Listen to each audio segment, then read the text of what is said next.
في تعتيم إعلامي مش طبيعي عن اللي بيحصل في السودان.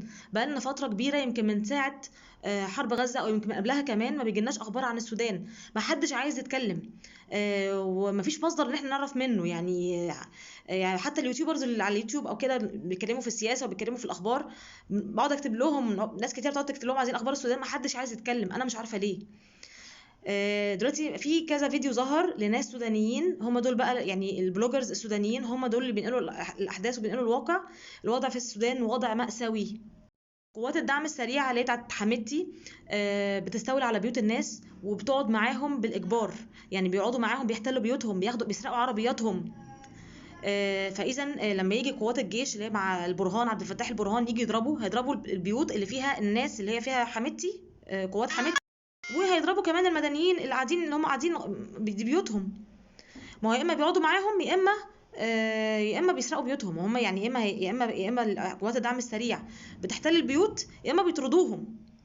فالناس اللي في السودان وضعهم صعب. بيقول لك كمان بيسرقوا الاوراق الثبوتيه، يعني بيبقى في سرقه اوراق ثبوتيه بتاعت الاراضي وملكيه الاراضي. دي حاجه حرب ممنهجه، علشان زي في فلسطين بالظبط. اللي بيحصل دلوقتي بيفكرنا النكبه بتاعت فلسطين.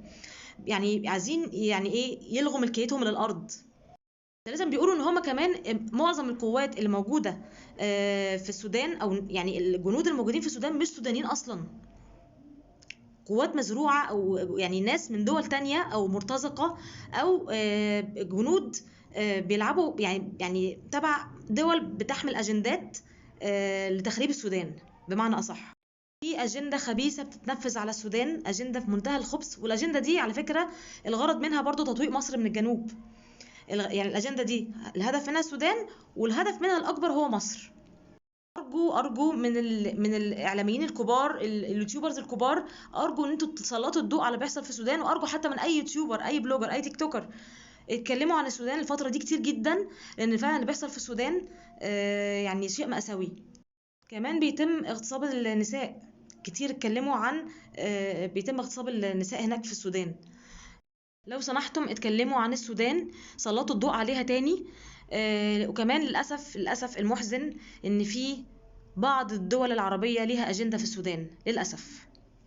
حميدتي اللي هو بتاع الدعم السريع هو اللي مسيطر على الذهب هناك. السودان فيها احتياطي ذهب رهيب، فيها جبل ذهب كبير جدا، هو اللي مسيطر عليه.